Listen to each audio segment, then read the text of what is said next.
আসসালামু আলাইকুম, সবাই কেমন আছেন? আমি সোনিয়া প্রিন্স চলে এসেছি নতুন একটি ভিডিও নিয়ে। আজকে আমি আপনাদের সাথে শেয়ার করব মাটন কারি।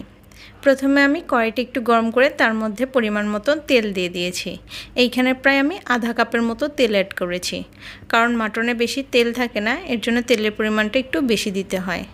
আমি এর মধ্যে দিয়ে দিলাম প্রায় 1.5 কাপের মতো পেঁয়াজ। যেহেতু আলু ছাড়া আমি মাটনটা রান্না করব, এর জন্য পেঁয়াজের পরিমাণটা একটু বেশি দিয়েছি। এখন নেড়েচেড়ে পেঁয়াজটা হালকা ভেজে নিতে হবে। আমি সবসময় পেঁয়াজ একটু ভেজে নেই, আর পেঁয়াজটা একটু নরম করার জন্য আগেই পেঁয়াজের সাথে লবণটা অ্যাড করে দিই। আপনারা আপনাদের পরিমাণ মতো লবণ দিয়ে দিবেন। আমি এখানে স্বাদ মতো লবণ অ্যাড করে দিয়েছি। পেঁয়াজটা ভাজা হয়ে গেলে তার মধ্যে আমি আস্ত গরম মশলা এবং তেজপাতা অ্যাড করে দিলাম।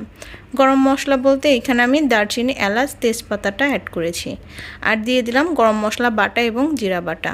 গরম মশলার মধ্যে আছে জয়ফল, জায়ত্রিক, জিরা, গোলমরিচ, লং। দিয়ে দিয়েছি এখানে রসুন ও আদা বাটা প্রায় 1.5 টেবিল চামচের মতো।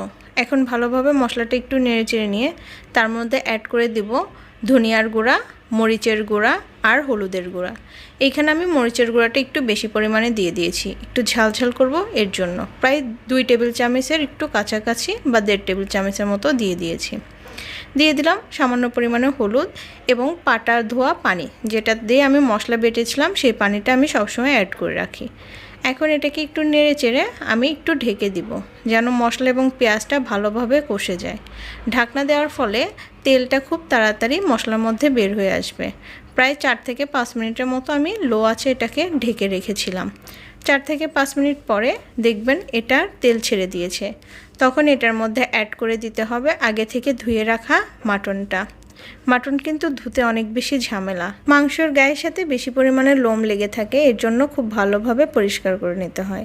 আপনারা চাইলে হালকা গরম পানি দিয়ে ওটা পরিষ্কার করে নিতে পারেন। আমি এখন ভালোভাবে মাংস এবং পেঁয়াজটা কষিয়ে নেব। একটু নেড়ে চেড়ে সবগুলো মিক্স করে নেওয়ার পরে এখানে অ্যাড করে দিতে হবে সামান্য পরিমাণে পানি, যেন মাংস ভালোভাবে কষানো হয়ে যায়। আমি এই পানি এবং তেল দিয়ে প্রায় 50% মাংস কষিয়ে ফেলবো। আর এমনিতেও খাসির মাংস বেশি সময় লাগে না রান্না করতে, একটু নরম নরম প্রকৃতি থাকে, গরুর মাংসের মতো এত শক্ত থাকে না। সেই জন্য অল্প পরিমাণ পানি দিয়ে কষানোই ভালো। আমি আবার প্রায় 10 মিনিটের মতো ঢেকে দিলাম লো আছে। অবশ্যই চেক করতে হবে নিচে যেন লেগে না যায়। দেখেন তেল ছেড়ে দিয়েছে।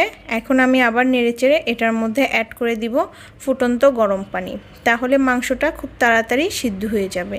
যেহেতু 50% আগেই সিদ্ধ হয়ে গেছে, বাকিটা সিদ্ধ করার জন্য আমি এখানে প্রায় 2 কাপের মতো গরম পানি অ্যাড করেছি। এবার আবার নেড়েচেড়ে আমি এটাকে ঢেকে দিব।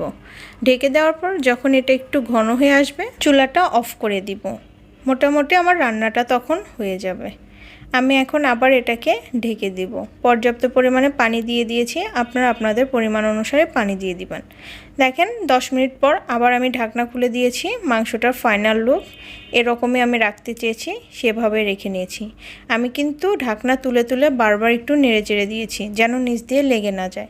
পোড়া মাংস খেতে কিন্তু খুবই বাজে লাগে গন্ধটা। এখন আমি এটাকে রেখে দিব, চুলাটা অফ করে দিব। আমি সার্ভ করিনি, কারণ একটু আগে রান্না হয়ে গিয়েছিল, পরে আবার একটু গরম করতে হবে, সেই জন্য আমি সসপ্যানটাতেই রেখে দিয়েছি। কেমন হয়েছে কমেন্টসে জানাবেন। আজকের মতো বিদায় নিচ্ছি। আল্লাহ হাফেজ, আসসালামু আলাইকুম।